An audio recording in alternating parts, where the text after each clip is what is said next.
Morning বন্ধুরা।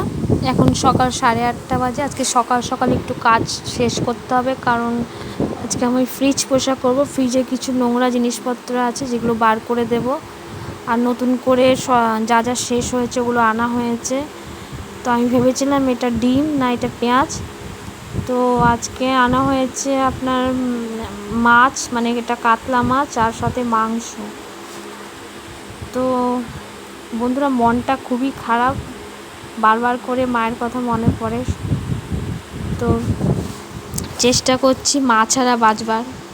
কেমন একটা অনাথ ব্যাপার চলে এসেছে, মানে আমরা 4 ভাই বোন অনাথ, মা বাবা মানে মা আছে না বাবা আছে, মানে কেমন একটা অসহায় লাইফ হয়ে গেছে আমাদের।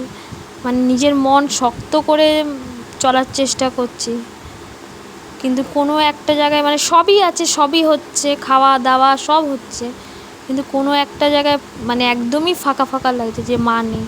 মায়ের সেই হাতের অনুভূতি, হাতের স্পর্শ, মানে একটু যদি মাকে একটু মানে জড়িয়ে ধরতে পারতাম খুব ভালো হতো। কারণ মা যখন মা একদম বাচ্চাদের মতন লাস্টের দিকে হয়ে গেছিলো, তখন তো জানতাম না মা এইভাবে চলে যাবে। মানে মার সাথে আমি দেখা করলাম সকালবেলা, একবার গিয়ে দেখা করে আসলাম, গল্প করলাম, আবার বিকেলবেলা গেলাম, বিকেলবেলা গিয়ে গল্প করলাম, মানে একটু সন্ধ্যার দিকে গেলাম, 6টার সময় গিয়েছিলাম, 7টার সময় আবার চলে এসেছি।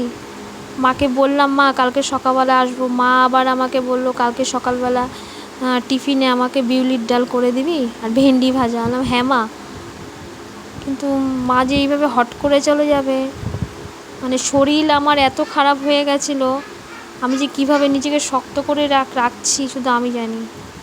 কারণ জীবন তো আর থেমে থাকে না, জীবন তো চলতেই থাকে, সবার একদিন যেতে হয়। কিন্তু আমার মায়ের আমার দিদাও তো চলে গেছে, সেই জন্য কি আমার মা এতটা ভেঙে পড়েছিল? আমাদেরও শক্ত হতে হবে, চলতে হবে, কারণ আমাদের ছেলে মেয়ে আছে, সব দেখতে হবে। কিন্তু মায়ের যে ফাঁকা জায়গাটা, ওটা আর কোনো দিনই পূরণ হবে না। কারণ কেমন একটা ব্যাপার, না মা আছে না বাবা আছে।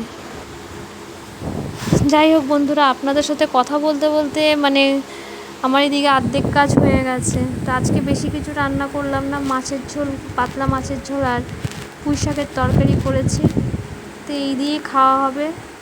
আর এদিকে বোনের হাজব্যান্ড একটা চাল কুমড়া, মাংস আর 8খানা গন্ধরাজ লেবু পাঠিয়েছে। মাংসটা এর জন্যে পাঠিয়েছে কারণ ঝড়ের দিন বোনরা আসতে পারেনি, মোমো খেতে পারিনি, তাই আজকে আবার মোমো হবে, তাই মাংসটা পাঠিয়ে দিয়েছে। এদিকে আমার কথা বলতে বলতে প্রায় মাছের ঝোলটা কমপ্লিট হয়ে গেল। এরপর আমি পুঁই শাকের তরকারিটা করব।